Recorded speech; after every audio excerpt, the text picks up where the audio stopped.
The crowds may be thin at Jantar Mantar, but Anna Hazare's fighting spirit soldiers on.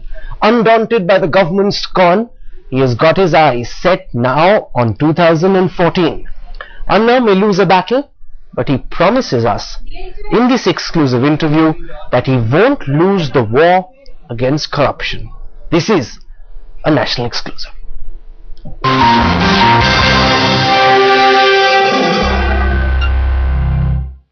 Last year, thousands of people across India rallied behind Anna Hazare when he demanded the Jan Lokpal and came out into the streets. He's at Jantar Mantar once again, but this time his agitation is not drawing the same level of support.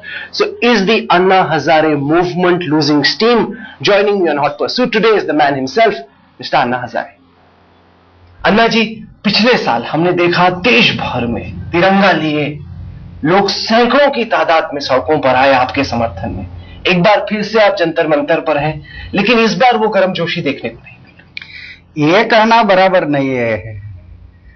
कल जंतर मंतर में देखा कितना public था। मेरे जैसे फकीर आदमी मंदिर में रहने वाला, जिसके पास धन नहीं, दौलत नहीं, सत्ता नहीं, पैसा नहीं, ऐसे होते हुए भी इतनी जनता आती है, ये कम नहीं है।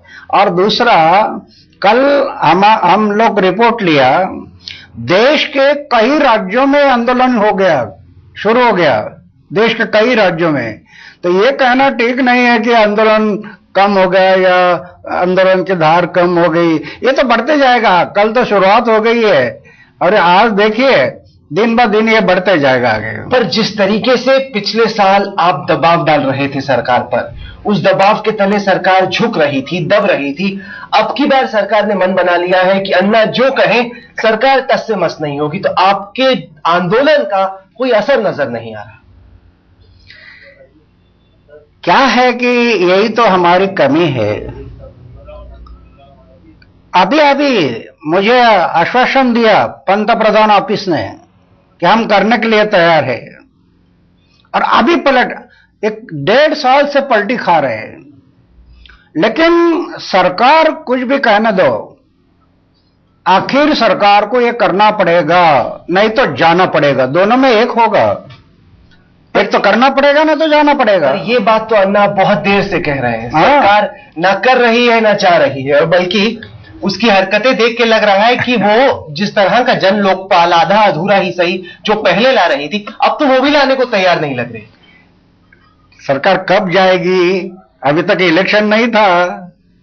2014 में इलेक्शन आ रहा है। लोगों के दिल में गुस्सा है, लेकिन करेंगे क्या लोग? सत्ता इनके हाथ में है। तो सत्ता इनके हाथ में होने के कारण आज लोग कुछ नहीं कर सकते।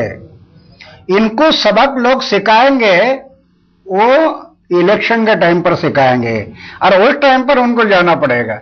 अभी बीच में तो इलेक्शन आए नहीं, तो क्या करेंगे जनता? और सत्ता के आधार पर ये कुछ भी कर रहे हैं। पर आपको अब ये लग गया है सरकार की हरकतों को देखते हुए कि ये सरकार लोकपाल बिल नहीं लेके आएगी। आपको लगने लग गया है ऐसा? नहीं लेकर आएगी। उसका कारण है, जैसे हमारे टीम ने जो 15 मंत्री पर आरोप किया, हम आज तक सोचते थे कि सरकार करेगी करेगी। अभी जब ये 15 मंत्री दोषी उनके ऊपर आरोप है और ये हम लोग ने बोला कि इसकी जांच करो, अब सरकार को खतरा लग रहा। अगर ये 15 मंत्री की जांच हो गई और ये 15 मंत्री जेल में गए, तो फिर हमारे सत्ता में कौन कैसे रहेंगे हम लोग? ये खतरा उनको लग रहा है। इसीलिए वो लोग अभी करेंगे नहीं, क्योंकि ये मंत्रियों को खतरा है ना। लेकिन जनता एक दिन उनको करने के लिए भाग पड़ेगी, ये मुझे विश्वास है। हाँ, एक है कि 15 मंत्री जब ये दोषी है, आरोप है, हमारा कहना क्या है, अरे भाई आपको लगता है ना वो दोषी नहीं है, करप्शन नहीं किया, तो जांच क्यों नहीं करते? जांच करना क्या दोष है? अन्ना आपसे कह रही है आप यूएन जाओ, संयुक्त राष्ट्र के पास जाओ, वहां पे शिकायत दर्ज करो। ये सरकार ने कहना, ये सरकार की देश के जनता के प्रति अनास्था है, अनादर है।